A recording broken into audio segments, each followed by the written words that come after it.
I'll go to the defense after this, but can you tell us the difference between evidence and proof?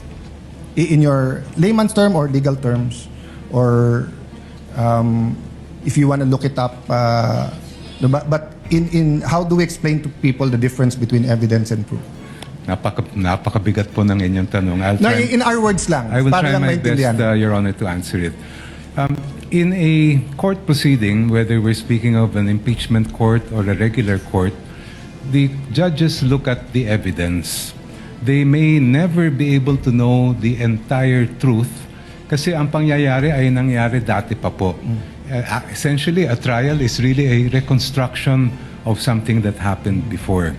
So it may happen in some cases that there is enough evidence to make conclusions as far as a judgment is concerned, even if the members of the court did not get to see the entire truth. Yes. Ang gusto po namin maiwasan na dito sa impeachment court ay meron po tayong hindi mailatag na ebidensya sa mga maestrado po na nandito para talagang maging buo yung larawan nila bago po kayo magpapasya. Yeah. I don't think there's any question that all of us here want na mailatag yung ebidensya. The question is, do you have the evidence or are you fishing for the evidence?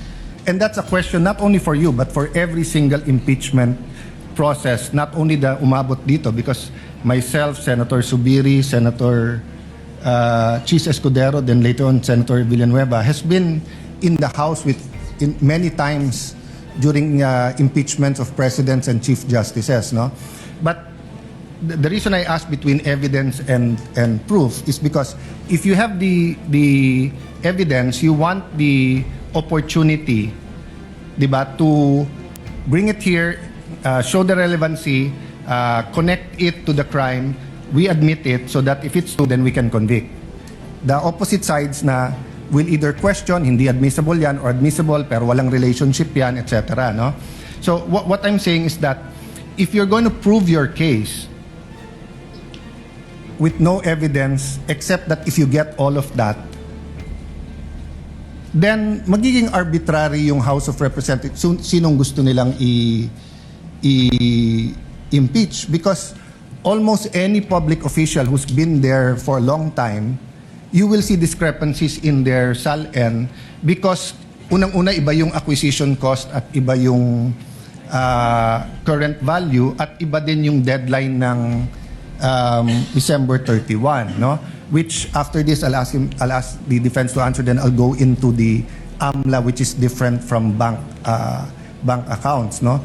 So if you're coming to the court with evidence already, but kinukuha mo yung subpoena na yan, di ba, to further prove your point, I don't think there'll be a question there. As Attorney Powa said kanina na kung yung BIR box na yan, alam natin yung laman, and dapat gamitin dito, they inallege nyo na. Pero kung hindi alam yung laman, are we fishing there if there's a tax evasion or wala? I don't know the answer. I'm asking you the question. You can answer it in any way you're comfortable in answering. If I may briefly narrate the procedure that the House might had to undergo for the articles to reach this honorable court. When the complaints were filed before the House of Representatives, the Committee on Justice was tasked not with conducting a trial, not with ferreting out all the evidence, but simply determining whether there was probable cause to proceed with the case.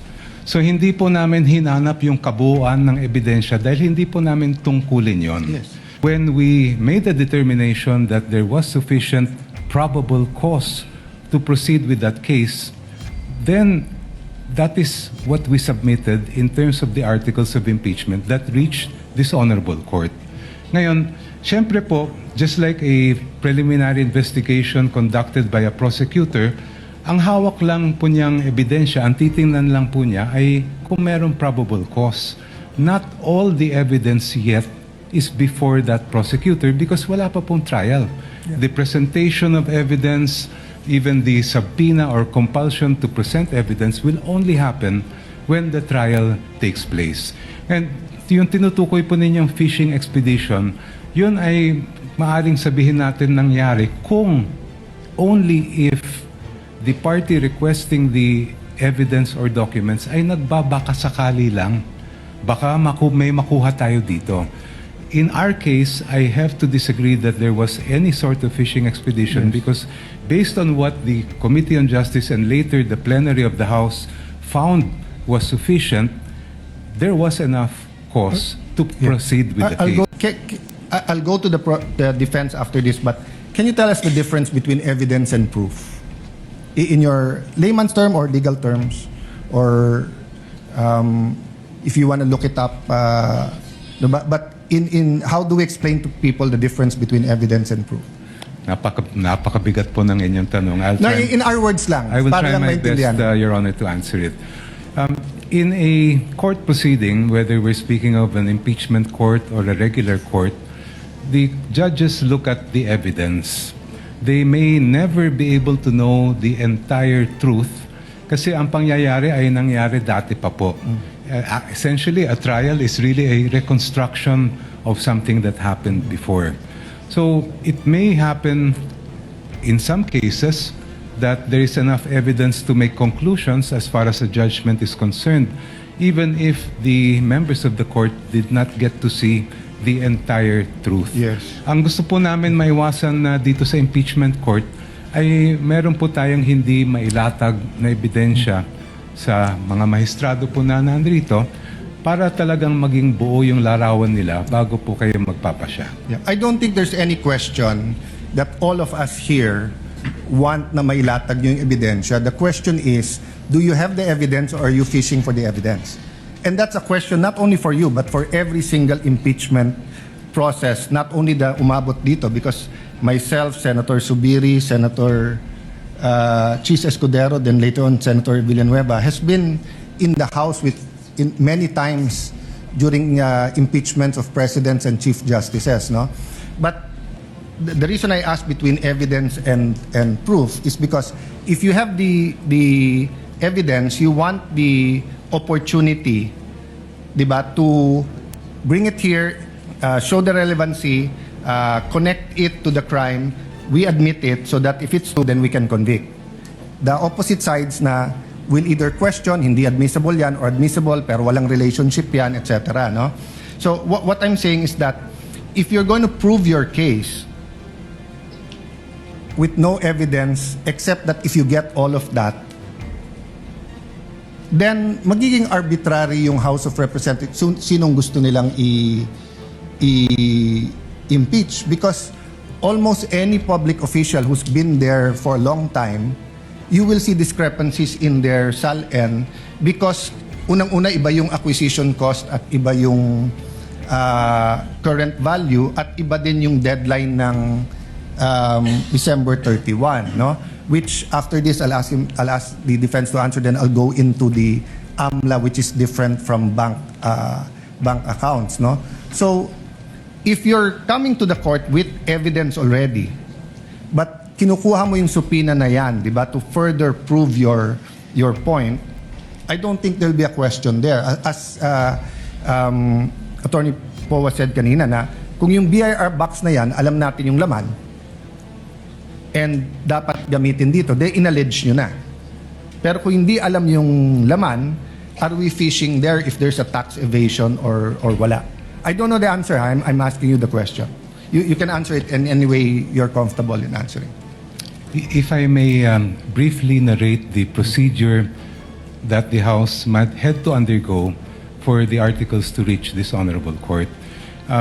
When the complaints were filed before the House of Representatives, the Committee on Justice was tasked not with conducting a trial, not with ferreting out all the evidence, but simply determining whether there was probable cause to proceed with the case. So hindi po namin hinanap yung kabuuan ng ebidensya dahil hindi po namin tungkulin yon. Yes.